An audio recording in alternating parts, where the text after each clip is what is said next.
Manon pousse la porte de l'appartement familial avec plus d'assurance qu'à l'ordinaire. L'odeur familière de cire d'abeille et de pot-au-feu l'accueille dans le couloir étroit de Fontenay-sous-Bois. À 28 ans, elle revient chez ses parents avec une nouvelle qui va tout changer. Le salon n'a pas bougé depuis son enfance. Même canapé en velours bordeaux, même télévision qui grésille, même photo de Thomas en blouse blanche trônant sur le buffet. Son père Michel, retraité des chemins de fer, somnole devant un match de pétanque. Sa mère Françoise range machinalement des magazines sur la table basse. « Bonsoir maman, bonsoir papa ». Françoise lève les yeux de ses femmes actuelles. Ancienne secrétaire de mairie, elle garde cette habitude de tout inspecter d'un regard perçant. Ses cheveux gris impeccablement coiffés encadrent un visage où la méfiance le dispute à la tendresse maternelle. « Alors ma fille, toujours dans ton petit cabinet d'avocat ?» Manon sort une enveloppe de son sac à main. Le papier à en-tête impressionne par sa sobriété luxueuse. Elle pose délicatement le contrat sur la table, entre les magazines et la boîte de chocolat entamée. J'ai décroché un nouveau poste, assistante de direction dans une grande entreprise. Michel ouvre un œil, vaguement intéressé. Françoise saisit les feuillets et les parcourt rapidement. Ses sourcils se froncent au fur et à mesure de sa lecture. Les chiffres la font tiquer. Assistante de direction. Tu crois vraiment pouvoir gagner plus que ton frère médecin ? Sa voix monte d'un cran, teintée de cette incrédulité que Manon connaît si bien. Thomas, l'interne en cardiologie, demeure l'étalon familial de la réussite. Chaque conversation ramène à lui, à ses gardes, à ses responsabilités, à son avenir prometteur dans la médecine. « Voyons, ma pauvre fille, sois réaliste. » D'un geste sec et définitif, Françoise déchire le contrat en deux. Les morceaux voltigent jusqu'à la corbeille en osier, rejoignant les emballages de bonbons et les mouchoirs usagés. Michel se redresse dans son fauteuil, approuvant silencieusement le geste de sa femme. Manon encaisse le choc sans broncher. Cette humiliation lui est familière, comme une vieille blessure qui se rouvre. Mais aujourd'hui, quelque chose en elle a changé. Un sourire mystérieux étire ses lèvres. « Maman, tu n'as aucune idée de qui est vraiment mon patron. » Sa voix porte une assurance nouvelle, presque amusée. Françoise la dévisage, déconcertée par cette tranquillité inattendue. Depuis quand sa fille accepte-t-elle si calmement les rebuffades ? À cet instant précis, le ronronnement d'un moteur puissant résonne dans la rue paisible. Une limousine Mercedes noire, aux vitres teintées, glisse silencieusement jusqu'au pied de l'immeuble. Le véhicule détonne dans ce quartier de classe moyenne, où les Clio et les 208 règnent en maître. 5 hommes, en costume sombre, sortent avec une synchronisation parfaite. Leurs silhouettes élégantes contrastent avec l'architecture modeste des années 70. Ils se dirigent vers l'entrée de l'immeuble d'un pas décidé. Françoise se fige devant la fenêtre. Son teint rosé vire au blanc crayeux. Ces visiteurs ne ressemblent à aucun des habitants du quartier. Leurs costumes coûtent probablement plus cher que sa retraite mensuelle. Qui sont ces gens ? La sonnette retentit. Son carillon familier prend soudain des allures dramatiques. Qui donc Manon a-t-elle rencontré pour mériter une telle escorte ? 2 mois plus tôt, Manon range son bureau chez Maître Dubois, avec la lassitude d'une routine de 5 années. Le petit cabinet d'avocat de Boulogne-Billancourt sans l'encaustique et le papier jauni. À 28 ans, elle maîtrise parfaitement son métier d'assistante. Gérer les rendez-vous, taper les courriers, classer les dossiers avec une discrétion absolue. Son salaire de 2200 € net lui permet tout juste de vivre dans son studio de Bagnolet. Pas de quoi impressionner ses parents, qui rêvent pour elle d'un mariage respectable ou d'une carrière dans l'enseignement. Ce jeudi soir pluvieux de février, elle s'apprête à fermer le cabinet quand la sonnette résonne. Maître Dubois est parti depuis longtemps, mais elle reconnaît cette silhouette élégante derrière la porte vitrée. « Monsieur Moreau, bonsoir. Maître Dubois vous attend demain matin. Mademoiselle, pardonnez-moi. J'ai un imprévu professionnel. Pourriez-vous me remettre le dossier Helvetia ? C'est urgent. » L'homme d'une 40aine d'années porte un manteau de cachemire impeccable. Ses cheveux poivre et sel encadrent un visage aux traits fins, marqué par l'habitude du commandement. Ses yeux gris observent tout avec une attention particulière. Manon hésite. Les consignes sont strictes. Aucun dossier ne sort sans l'accord de l'avocat. Mais M. Moreau paie toujours comptant, en liquide, pour des conseils juridiques que Maître Dubois traite avec un respect inhabituel. Je ne peux pas, vous le savez bien. Naturellement. Puis-je au moins consulter les derniers amendements? Juste les lire, ici même? Sa voix garde une politesse parfaite malgré l'insistance. Manon sent qu'elle tient entre ses mains quelque chose d'important. Le dossier Helvetia concerne une société luxembourgeoise aux ramifications complexes. Très bien. Mais vous ne sortez rien du cabinet? Elle lui apporte le volumineux dossier. Pendant qu'il parcourt les documents, elle termine son rangement. Malgré elle, elle observe cet homme mystérieux qui inspire tant de déférence à son patron. Mademoiselle. Manon, n'est-ce pas? Elle sursaute. Peu de clients connaissent son prénom. Oui, monsieur. Vous travaillez ici depuis longtemps? 5 ans en septembre. Et vous êtes satisfaite de votre situation? La question la déstabilise par son caractère personnel. Monsieur Moreau referme le dossier et la regarde avec une attention nouvelle. C'est un bon cabinet. Maître Dubois me fait confiance. Ce n'est pas ce que je demande. Êtes-vous heureuse? Manon rougit. Personne ne lui pose jamais ce genre de questions. Sa famille s'inquiète de son salaire, ses collègues parlent de leur week-end, mais son bonheur personnel n'intéresse personne. Je ne me plains pas. Réponse diplomatique. Vous avez fait des études? BTS Assistana, puis une formation en anglais et allemand. Parfait. Et vous maîtrisez la discrétion, j'ai pu le constater. Il se lève, lisse son manteau avec des gestes mesurés. Son regard ne la quitte pas, comme s'il évaluait quelque chose qu'elle ne comprend pas. Mademoiselle Manon, accepteriez-vous de déjeuner avec moi demain? J'aimerais vous parler d'une opportunité professionnelle. Le cœur de Manon s'accélère. Une opportunité? Chez ce client mystérieux qui paie en liquide et fait courber l'échine à tous les avocats? Je ne sais pas si... Rien d'inconvenant, rassurez-vous. Une proposition de travail. Chez Maître Durand, avenue Kléber, demain 13h. Vous connaissez? Manon hoche la tête. Qui ne connaît pas ce restaurant huppé du 16e arrondissement? Elle n'y a jamais mis les pieds, mais sa réputation la précède. Réfléchissez cette nuit. Si vous venez, c'est que vous êtes prête à changer de vie. Si vous ne venez pas, nous oublions cette conversation. Il sort du cabinet en la saluant poliment. Manon reste seule avec ses questions, et une sensation étrange au creux de l'estomac. Que peut bien lui proposer cet homme mystérieux qui pourrait changer sa vie? La sonnette continue de retentir dans l'appartement de Fontenay-sous-Bois. Françoise reste figée devant la fenêtre, observant ces hommes en costume qui gravissent l'escalier de l'immeuble. Leurs pas résonnent dans la cage d'escalier, avec une assurance qui glace le sang. Michel se redresse péniblement de son fauteuil, inquiet malgré lui.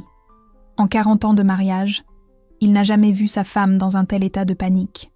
Ses mains tremblent légèrement quand elle lisse sa robe d'intérieur. « Manon, qu'est-ce que tu nous as fait ?» Mais leur fille affiche un calme déconcertant. Elle se dirige vers l'entrée avec une grâce nouvelle, comme si elle attendait ses visiteurs depuis le début. Ses talons claquent sur le parquet ciré avec une assurance qui ne lui ressemble pas. « Bonsoir, messieurs. » Le premier homme, la soixantaine distinguée, retire son chapeau avec courtoisie. Son costume anthracite respire l'élégance parisienne. Derrière lui, 4 silhouettes imposantes complètent cette délégation inhabituelle. Mademoiselle Beaumont, maître Delacroix, notaire. Permettez-moi de vous présenter mes associés, maître Roussel, monsieur Gravel et monsieur Fontaine. Françoise et Michel se regardent, perdus. Depuis quand leur fille reçoit-elle la visite d'un notaire parisien accompagné d'une telle escorte? L'appartement modeste semble soudain ridiculement petit face à ces personnalités. Mademoiselle, nous venons officialiser votre nomination au sein du groupe Moreau Industries. Monsieur Julien Moreau souhaite vous confier la direction de son secrétariat particulier. Françoise manque de s'étrangler. Moreau Industries? Ce nom lui dit quelque chose, mais elle n'arrive pas à situer. Michel fronce les sourcils, tentant de rassembler ses souvenirs. Le groupe Moreau? Vous voulez dire l'agroalimentaire? Maître Delacroix sourit avec bienveillance, habitué à ces réactions de stupéfaction. Exactement, monsieur. Moreau Industries, leader européen avec un chiffre d'affaires de 2 milliards d'euros. Mademoiselle, votre fille sera rattachée directement au président-directeur général. L'information percute Françoise comme une gifle. Elle, qui vient de déchirer le contrat de sa fille, découvre qu'elle travaillera pour l'un des hommes les plus riches de France. Ses jambes se dérobent sous elle. Mais Mais enfin, Manon n'est qu'une petite secrétaire. Le notaire sort des documents de sa serviette de cuir fauve. Les en-têtes dorées brillent sous l'éclairage du salon. Chaque page porte le sceau officiel de l'Empire Moreau. Assistante de direction personnelle, madame. Avec un salaire mensuel de 4 800 € net, plus les avantages sociaux du groupe. Michel s'effondre dans son fauteuil. Sa fille, qu'il considérait comme la moins douée de la fratrie, va gagner plus que Thomas en début de carrière médicale. Le monde s'écroule autour de ses certitudes. À cet instant, la porte s'ouvre sur Thomas. Encore en blouse blanche, il revient de sa garde de 36 heures aux urgences d'Henri Mondor. Ses traits tirés trahissent l'épuisement, mais ses yeux pétillent encore de cette fierté qu'il puise dans son statut médical. « Salut tout le monde. Désolé du retard. On a eu 3 infarctus cette nuit. » Il s'interrompt en découvrant les visiteurs. Son regard passe de sa sœur aux hommes en costume, puis aux documents étalés sur la table. L'atmosphère tendue le déstabilise. « Qu'est-ce qui se passe ?» Manon se tourne vers son frère avec un sourire qu'il ne lui connaît pas. Quelque chose en elle a changé. Cette assurance tranquille, cette façon de tenir tête aux parents. Depuis quand sa petite sœur effacée affiche-t-elle une telle confiance ? Thomas, permets-moi de te présenter mes futurs collègues. Thomas serre machinalement les mains tendues, encore sous le choc. Sa sœur secrétaire reçoit des notaires parisiens et leurs parents semblent pétrifiés. Pendant que vous me répétiez que je ne valais rien, moi, j'apprenais discrètement mon métier. Quelqu'un a fini par le remarquer. 3 semaines plus tard, Manon découvre un univers qui dépasse ses rêves les plus fous. L'immeuble haussmannien de l'avenue Foch impressionne par sa façade sculptée et ses balcons en fer forgé. Au 7e étage, les bureaux de direction du groupe Moreau offrent une vue panoramique sur le bois de Boulogne. Son nouveau bureau, attenant à celui de Julien Moreau, respire le luxe discret. Moquette épaisse couleur champagne, mobilier en acajou massif, écran dernière génération. Rien à voir avec le petit cabinet poussiéreux de Maître Dubois. Ici, chaque détail témoigne d'une richesse assumée. Julien Moreau se révèle très différent de l'image qu'elle s'en faisait. L'homme de 42 ans cache derrière son élégance naturelle une simplicité déconcertante. Fils unique d'industriels normands, il a hérité de cet empire agroalimentaire sans l'avoir vraiment désiré. « Mademoiselle Manon, appelez-moi simplement Julien. Les protocoles m'ennuient. » Il lui explique ses responsabilités avec une patience qu'elle n'espérait pas. Gérer son agenda privé, filtrer ses communications personnelles, l'accompagner dans ses déplacements européens. Rien de comparable avec les tâches répétitives de son ancien poste. Vous verrez, c'est moins compliqué qu'il n'y paraît. J'ai horreur des complications inutiles. Manon observe cet homme qui pourrait acheter des quartiers entiers de Paris. Divorcé depuis 5 ans, il élève seul sa fille Camille, lycéenne de 16 ans qu'il récupère un week-end sur 2. Ses yeux se voilent quand il évoque cette adolescente qui lui reproche son absence. Être riche ne facilite pas les relations familiales.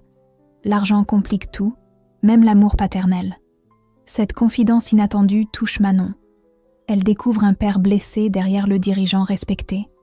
Ses propres problèmes familiaux lui semblent soudain dérisoires face à cette solitude dorée. Le téléphone sonne.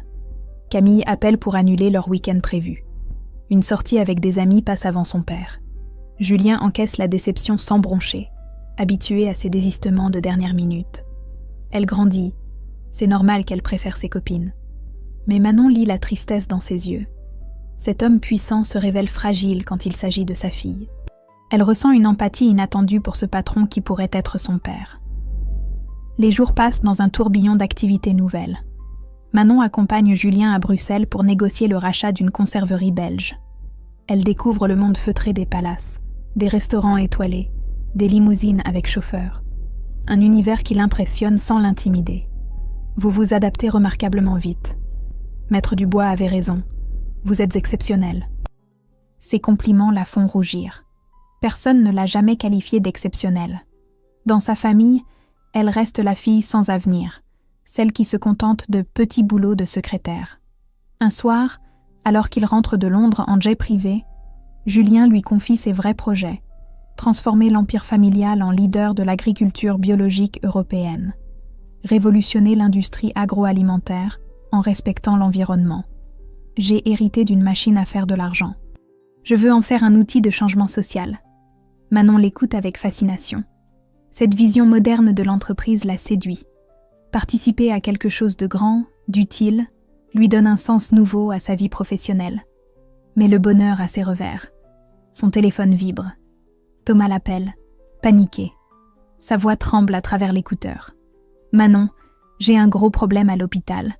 Une patiente m'accuse d'erreur médicale. Elle réclame 500 000 € de dommages. Mon assurance ne couvre que 150 000. Le cœur de Manon se serre. Son frère, si fier de sa réussite médicale, se retrouve menacé dans sa carrière. L'ironie de la situation ne lui échappe pas.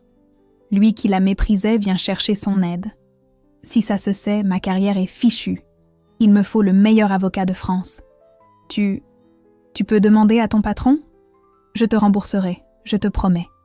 Manon regarde Julien qui feint de ne pas écouter sa conversation téléphonique. Comment aborder ce sujet délicat avec un homme qu'elle connaît depuis 3 semaines ?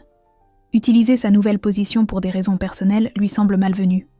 Je vais voir ce que je peux faire. Merci, petite sœur. Tu me sauves la vie. Le lendemain matin, Manon arrive au bureau avec un poids sur l'estomac. La nuit blanche passée à réfléchir aux problèmes de Thomas lui donne un teint pâle qui n'échappe pas à Julien. Il l'observe discrètement par-dessus ses dossiers, remarquant ses gestes nerveux et son regard fuyant. « Mademoiselle Manon, vous semblez préoccupée. Tout va bien ?» Elle sursaute, surprise par cette attention.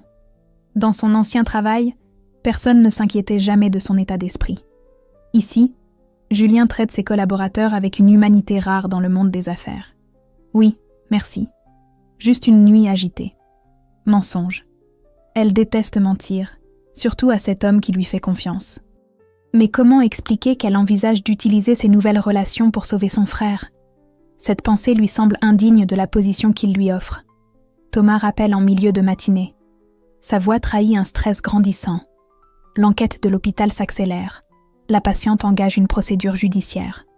Son avenir professionnel se joue dans les semaines qui viennent. Manon, j'ai contacté 3 cabinets d'avocats. Ils demandaient tous des provisions de 50 000 € minimum.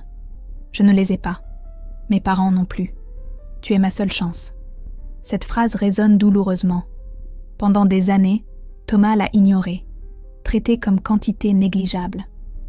Aujourd'hui, elle devient sa seule chance, parce qu'elle côtoie la richesse. L'ironie de la situation lui donne envie de pleurer. Tu te rends compte de ce que tu me demandes ? Je sais, c'est énorme. Mais tu travailles pour l'un des hommes les plus puissants de France. Il connaît forcément les meilleurs avocats. Thomas, ça ne fonctionne pas comme ça. Si tu ne m'aides pas, ma carrière est fichue. Et les parents, imagine la honte pour eux. Leur fils médecin accusé de faute professionnelle. Le chantage affectif la blesse plus qu'elle ne le montre. Thomas joue sur sa culpabilité, sur son amour familial, sur sa loyauté. Il connaît ses faiblesses et n'hésite pas à les exploiter. Laisse-moi réfléchir. Manon, je compte sur toi. Tu es ma sœur. Elle raccroche, troublée. Oui, elle est sa sœur. Mais lui, a-t-il jamais agi en frère aimant ? Ces questions la torturent pendant toute la matinée. L'occasion se présente vers midi. Julien l'invite à déjeuner dans un petit restaurant discret, près des bureaux. Leur relation professionnelle évolue vers quelque chose de plus personnel. Une complicité qui la déstabilise autant qu'elle l'enchante. Manon, vous me cachez quelque chose. Sa perspicacité la surprend. Cet homme lit en elle comme dans un livre ouvert.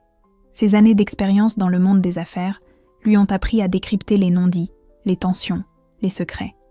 Non, tout va bien. Allons donc. Vous triturez votre serviette depuis 10 minutes et vous n'avez pas touché à votre salade. Elle rougit, prise en flagrant délit de dissimulation. Julien pose sa main sur la sienne avec une douceur inattendue. Ce contact la trouble profondément. Si vous avez un problème, personnel ou professionnel, vous pouvez m'en parler. Je ne suis pas seulement votre patron. Cette phrase ouvre les vannes. Manon lui raconte tout. L'appel de Thomas, l'accusation de faute médicale, les enjeux financiers, sa culpabilité de ne pas l'aider. Julien l'écoute sans l'interrompre, hochant parfois la tête avec compréhension.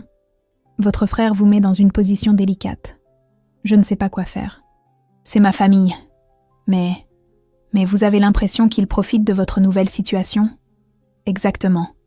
Thomas la contacte maintenant qu'elle fréquente les puissants, pas par affection fraternelle. Cette instrumentalisation la blesse plus qu'elle ne l'avoue. Il ne m'a jamais demandé de mes nouvelles en 5 ans. Aujourd'hui, j'ai de la valeur parce que je vous côtoie. Julien réfléchit en sirotant son café. Son regard se perd vers la fenêtre, puis revient sur elle avec une intensité nouvelle. Manon, connaissez-vous Maître Delacroix, votre notaire? Également avocat au barreau de Paris, spécialisé en droit médical, le meilleur dans ce domaine. Le cœur de Manon s'emballe. Julien lui tend une perche qu'elle n'osait espérer. Mais à quel prix? Que va-t-il exiger en retour? Cette aide généreuse cache-t-elle des intentions qu'elle ne soupçonne pas encore? 3 jours s'écoulent dans une atmosphère tendue. Manon n'ose pas donner suite à la proposition de Julien concernant Maître Delacroix. Utiliser ses relations professionnelles pour des raisons personnelles lui semble franchir une ligne rouge. Pourtant, les appels angoissés de Thomas se multiplient. La patiente engage un détective privé pour fouiller mon passé médical. Manon, je t'en supplie. Cette insistance désespérée finit par ébranler ses résolutions. Comment laisser son frère sombrer quand elle détient peut-être la solution? L'amour familial l'emporte sur ses scrupules professionnels. Le vendredi soir, elle se décide enfin à aborder le sujet avec Julien. Il termine une conversation téléphonique en allemand quand elle frappe à la porte de son bureau. Son sourire habituel s'efface en voyant son expression grave. « Monsieur Moreau, Julien, j'aimerais vous parler de Maître Delacroix. »« Ah, enfin, je me demandais quand vous vous décideriez. » Sa réaction la déstabilise. Il attendait qu'elle revienne sur ce sujet. Cette perspicacité continue de la surprendre. Cet homme anticipe ses réactions avec une acuité troublante. Je ne voudrais pas abuser de votre générosité. Manon, asseyez-vous. Nous devons parler sérieusement. Il contourne son bureau et prend place dans le fauteuil face à elle. Cette proximité physique lui fait battre le cœur plus vite. Depuis quelques jours, leurs rapports évoluent vers quelque chose qu'elle n'ose pas nommer. Votre frère vous pose un problème de conscience. Je le comprends. Mais accepteriez-vous de dîner chez vos parents dimanche? J'aimerais rencontrer votre famille. La proposition la laisse sans voix. Julien Moreau veut dîner dans l'appartement F4 de Fontenay-sous-Bois.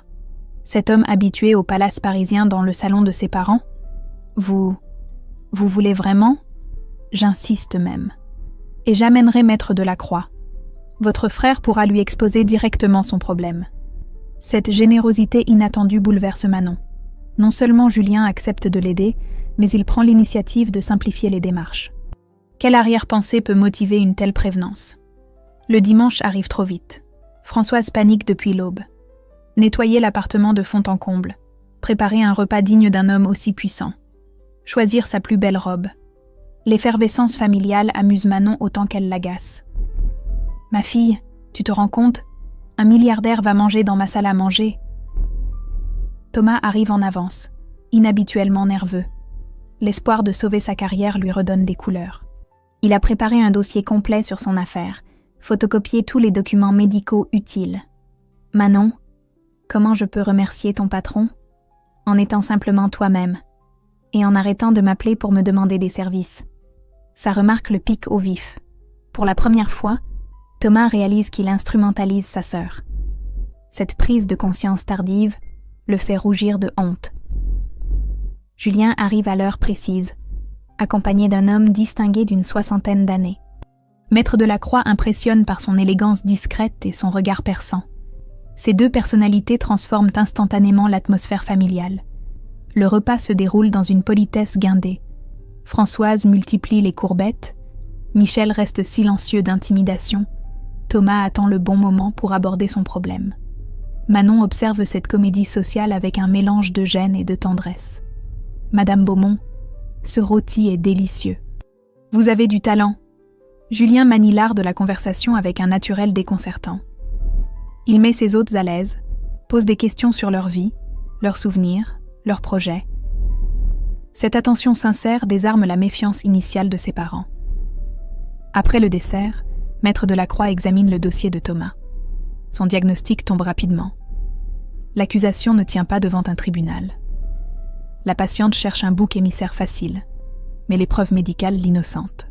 « Docteur, votre intervention était parfaitement conforme au protocole. Cette dame tente sa chance, espérant un arrangement à l'amiable. Thomas s'effondre de soulagement.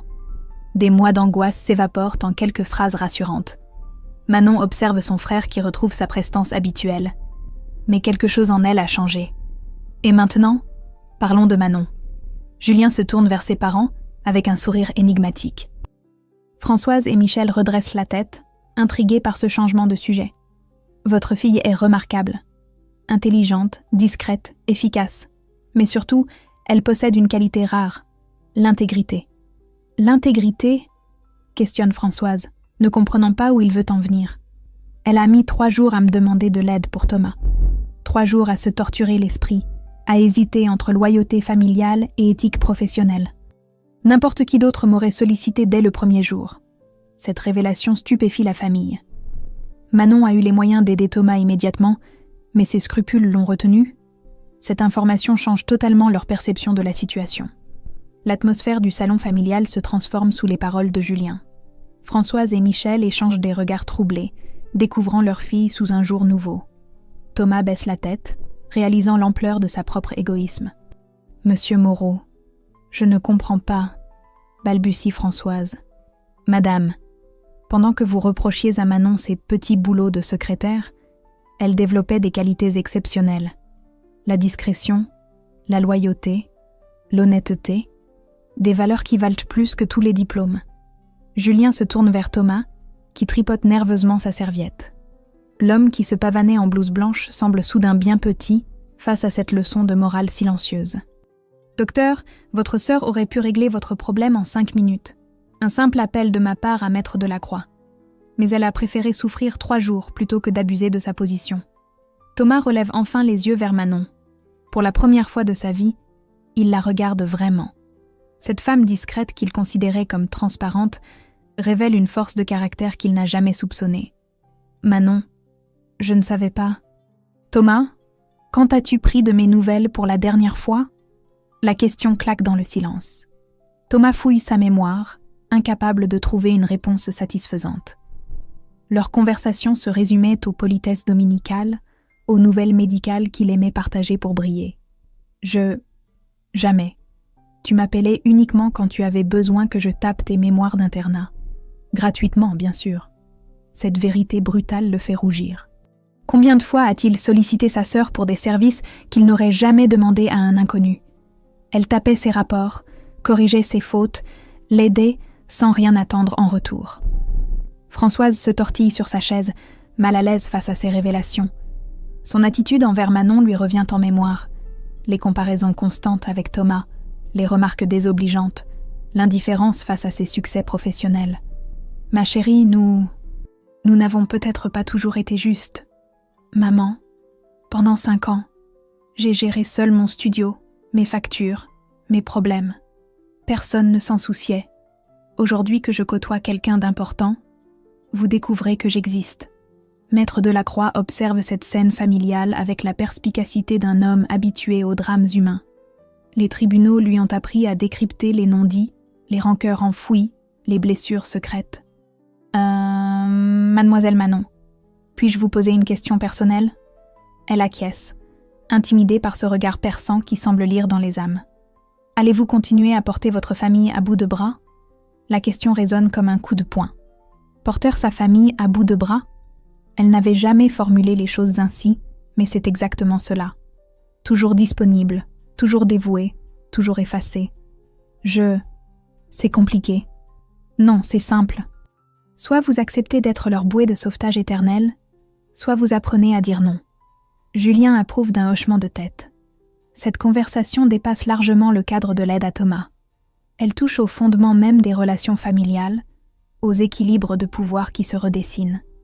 Thomas, accepteriez-vous de rembourser les honoraires de Maître Delacroix ? La question de Julien surprend tout le monde. Thomas pensait bénéficier d'un service gratuit, comme toujours avec sa sœur. L'idée de payer ne l'avait même pas effleuré. Bien sûr, combien ? 3 000 €. Mes tarifs habituels pour ce type d'affaires. Thomas pâlit légèrement.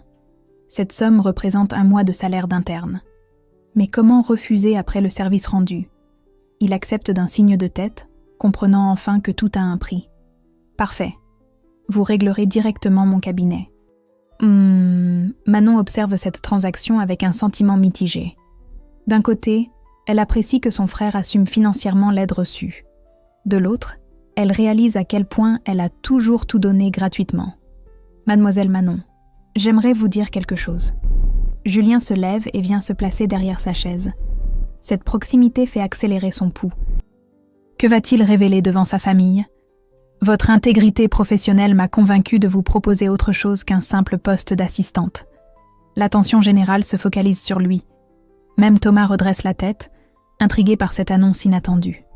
Je souhaite que vous deveniez ma directrice de cabinet, avec une augmentation substantielle et des responsabilités élargies. Françoise manque de renverser sa tasse de café. Directrice de cabinet ? Sa fille Manon, qui dirigerait une équipe, prendrait des décisions importantes, représenterait l'empire Moreau ? Vous êtes sérieux ? Jamais plus sérieux. Vous avez ma confiance, Manon. Totalement. Cette promotion inattendue va-t-elle définitivement changer l'équilibre familial ? 3 mois s'écoulent, dans un tourbillon de changements. Manon s'épanouit dans son nouveau rôle de directrice de cabinet. Gérer l'agenda personnel de Julien, coordonner ses rendez-vous privés, filtrer ses communications familiales, ses responsabilités la valorisent sans l'écraser. L'affaire de Thomas trouve sa conclusion apaisée. Maître Delacroix négocie un arrangement à l'amiable. 15 000 € versés par l'assurance de l'hôpital, sans reconnaissance de faute. La patiente accepte, évitant un procès coûteux et incertain.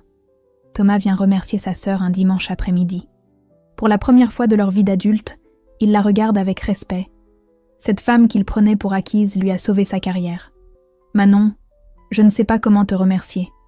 En me respectant, Thomas. Vraiment. Pas seulement quand tu as besoin d'aide. Il acquiesce, conscient de ses erreurs passées. Son attitude change progressivement.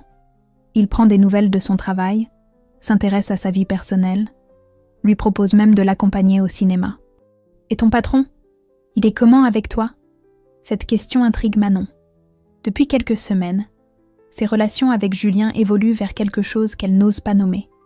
Leur conversation dépasse largement le cadre professionnel. Il lui confie ses doutes paternels, ses projets philanthropiques, ses souvenirs d'enfance. Il est différent de ce qu'on imagine. Plus humain. Tu l'aimes bien ? La question la fait rougir. L'aime-t-elle ? Ses sentiments restent confus, mélange d'admiration professionnelle et d'attirance grandissante. Comment avouer qu'elle pense à lui le soir en rentrant chez elle ? C'est compliqué. Nous ne sommes pas du même monde. Thomas observe sa sœur avec une acuité nouvelle. Cette femme discrète qu'il ignorait révèle une sensibilité qu'il découvre enfin. Ses joues rosies, son regard fuyant, les signes d'un attachement profond ne trompent pas. Manon, tu mérites d'être heureuse. Peu importe avec qui. Cette bénédiction fraternelle la touche plus qu'elle ne le montre. Thomas exprime enfin cette affection qu'elle attendait depuis l'enfance. Le lundi suivant apporte une surprise de taille. Camille, la fille de Julien, débarque dans les bureaux. 16 ans, cheveux châtains en bataille, regard noir de colère. Sa dispute avec son père concerne encore un week-end annulé. Papa préfère ses dossiers à sa famille. Manon observe cette adolescente blessée qui lui rappelle ses propres frustrations familiales. L'incompréhension entre père et fille la touche profondément. Camille, votre père parle de vous constamment. Vous lui manquez énormément. Il a une drôle de façon de le montrer. Les adultes ne savent pas toujours exprimer leurs sentiments, surtout les hommes. Cette conversation impromptue marque un tournant. Camille découvre en Manon une confidente inattendue, quelqu'un qui comprend sa souffrance sans la juger. Vous croyez qu'il m'aime vraiment ? J'en suis certaine. Hier encore, il regardait vos photos sur son bureau en soupirant. Le visage de l'adolescente s'adoucit. Cette révélation simple mais sincère apaise sa colère. Elle repart en promettant de rappeler son père le soir même. Julien revient de réunion avec un sourire inhabituel. Camille a effectivement téléphoné, proposant un dîner en tête-à-tête pour le week-end suivant. Manon, que lui avez-vous dit ? La vérité, que vous l'aimez mais ne savez pas le lui montrer. Il s'approche de son bureau, ému par cette intervention délicate. Son regard sur elle change imperceptiblement. Cette femme ne se contente pas de gérer son travail. Elle apaise sa vie personnelle. Vous avez réparé ce que j'avais cassé. Comment vous remercier ? En étant heureux avec elle. C'est tout ce qu'elle demande. Leurs yeux se croisent avec une intensité nouvelle. Quelque chose passe entre eux, une compréhension profonde qui dépasse les mots. Manon sent son cœur s'emballer sous ce regard qui la dévisage différemment. Manon, la sonnerie du téléphone interrompt ce moment suspendu. Un appel urgent d'Allemagne réclame l'attention de Julien. Il décroche à regret, mais son regard ne quitte pas Manon. Le soir venu, elle range ses affaires avec une sensation étrange. Ces derniers mois ont transformé sa vie au-delà de ses espérances. Reconnaissance professionnelle, réconciliation familiale, sentiments amoureux naissants, tout semble enfin s'harmoniser. Ses parents l'invitent désormais régulièrement à dîner, fiers de présenter leur fille aux voisins. Thomas l'appelle chaque semaine pour prendre de ses nouvelles. Cette famille enfin apaisée lui redonne confiance en l'avenir. Mais le plus troublant reste ses sentiments pour Julien. Cet homme puissant et fragile l'attire de plus en plus. Leurs conversations se prolongent le soir, leurs regards se cherchent pendant les réunions, leurs mains se frôlent en échangeant des documents. 18 mois plus tard, Manon se prépare dans sa nouvelle chambre du 16e arrondissement. Par la fenêtre, elle observe les jardins du Trocadéro, où des enfants jouent au ballon. Cette vue apaisante l'aide à calmer son trac avant le grand jour. Aujourd'hui, elle épouse Julien Moreau. Leur histoire d'amour s'est écrite lentement, délicatement, comme une mélodie qui trouve son rythme. Après des mois de regards échangés et de silences complices, Julien avait enfin osé l'embrasser un soir de décembre. Dans son bureau désert, alors qu'elle lui apportait un dossier urgent, leurs lèvres s'étaient trouvées naturellement. « Je vous aime, Manon. Depuis si longtemps. » Cette déclaration murée avait bouleversé sa vie. Aimer et être aimée par cet homme extraordinaire dépassait tous ses rêves. Pourtant, elle avait hésité, consciente de leurs différences sociales. « Julien, nous ne venons pas du même monde. Justement, vous m'apprenez ce que j'avais oublié, la simplicité du bonheur. » 6 mois de fiançailles discrètes leur avaient permis d'apprivoiser cette union improbable. Julien découvrait les joies des dimanches en famille chez les Beaumont. Manon s'habituait aux réceptions mondaines avec une grâce naturelle qui l'étonnait elle-même. Camille était devenue sa plus fervente supportrice. Cette adolescente rebelle trouvait en Manon la mère de cœur qu'elle cherchait inconsciemment. Leur complicité touchait Julien plus que tout. « Papa, épouse-la vite, elle nous rend heureux. » Ce matin-là, Françoise aide sa fille à enfiler sa robe de mariée. Soie sauvage couleur champagne, coupe simple mais raffinée, perles de culture au cou, l'élégance sans ostentation, à l'image de cette union. Ma petite fille, tu es si belle. Les larmes perlent aux yeux de Françoise. Cette femme fière a appris à exprimer ses sentiments depuis la thérapie familiale. Reconnaître ses erreurs la rapprochait de sa fille plus qu'elle ne l'espérait. Maman, vous m'avez donné les vraies valeurs. Le travail, la discrétion, l'honnêteté. Sans elle, jamais Julien ne m'aurait remarqué. Michel, sanglé dans son costume de location, essuie ses yeux rougis. Conduire sa fille à l'hôtel lui donne une fierté qu'il n'arrive pas à cacher. Cet homme simple comprend enfin que la réussite prend 1000 visages. Thomas arrive avec sa compagne, infirmière rencontrée à l'hôpital. Leur relation naissante prouve qu'il a tiré les leçons de ses erreurs. Plus d'arrogance médicale, plus de mépris pour les petites gens. L'amour l'a humanisé. Petite sœur, tu nous as tous changés, en mieux. Il l'embrasse avec une tendresse vraie. Ces 2 années ont transformé leur lien fraternel en amitié sincère. Thomas sollicite désormais ses conseils, respecte ses opinions, apprécie sa compagnie. La cérémonie se déroule dans la chapelle privée du château familial de Julien, en Normandie. Lieu chargé d'histoire, où ses ancêtres s'étaient unis depuis 3 siècles. Accueillir Manon dans cette lignée témoigne de son amour absolu. L'assistance reste volontairement restreinte. Famille proche, quelques amis intimes, collaborateurs du groupe Moreau. Cette intimité correspond à leur tempérament discret, allergiques aux fastes médiatiques. Camille, en robe lilas, porte les alliances avec un sérieux touchant.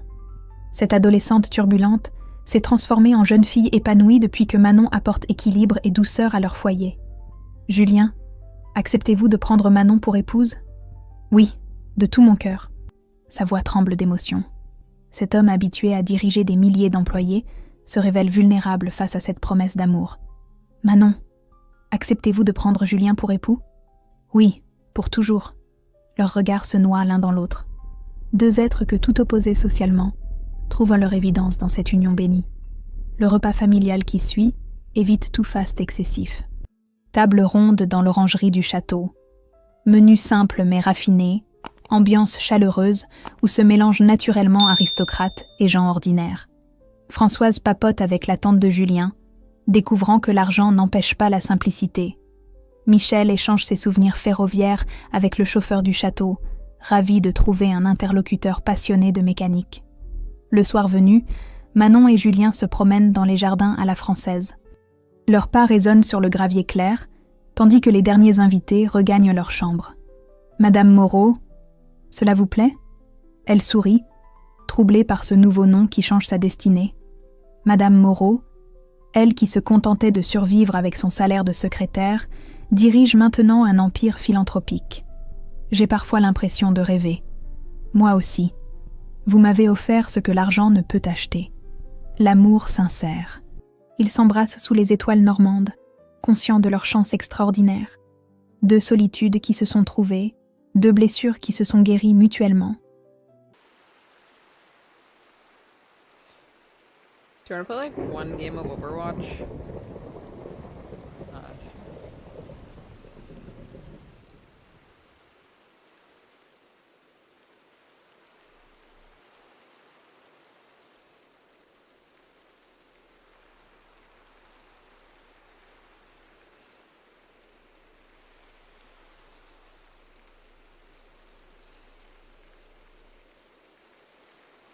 What the what?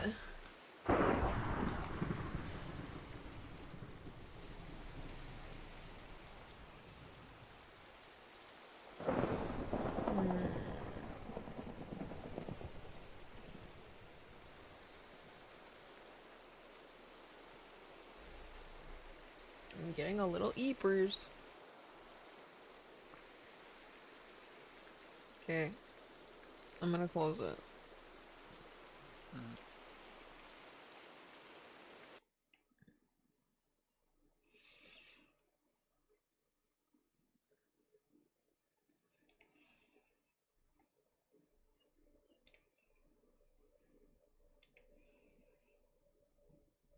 Why do I hear birds chirping? Outside? Yeah. Heck, I they think. up early. I think it's them outside.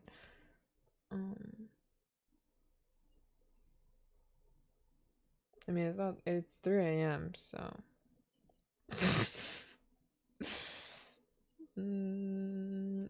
are they up early or Like am I up late? I think you're up late, but I think they're up early. Right.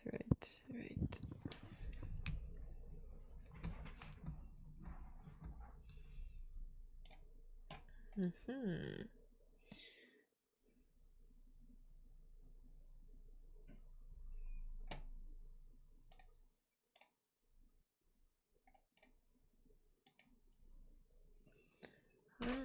hungry.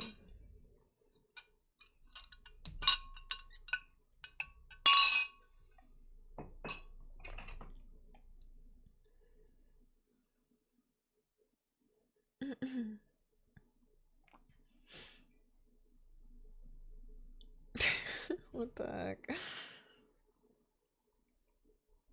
Okay. What's the plan? We're playing some Overwatch. We're just gonna play like one game. Then I'll probably hop off.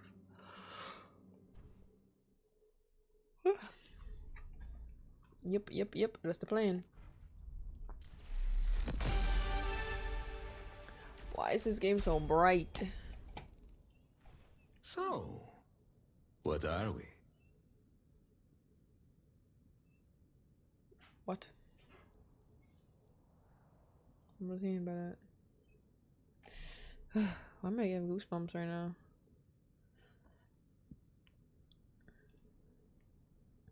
I want to know how everybody has this freaking chicken Minecraft as their fucking as their badge. I want that. Chicken Minecraft. Minecraft chicken.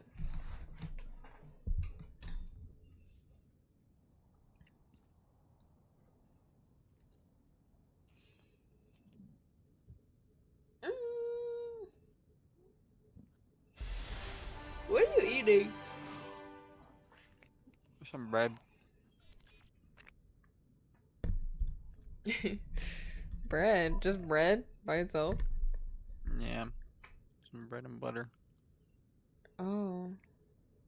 Oh my god, do you just have to like watch a Minecraft stream and you get it? What the heck? How do I watch Did I get myself? it? Why don't I get it for streaming it? Hello? I actually played it? What the heck, man?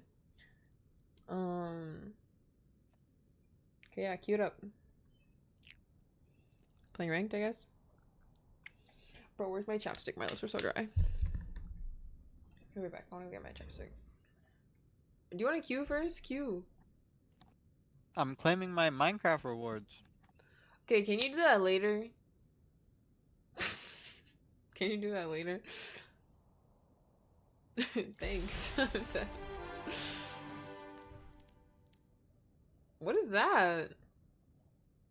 Did I get my rank?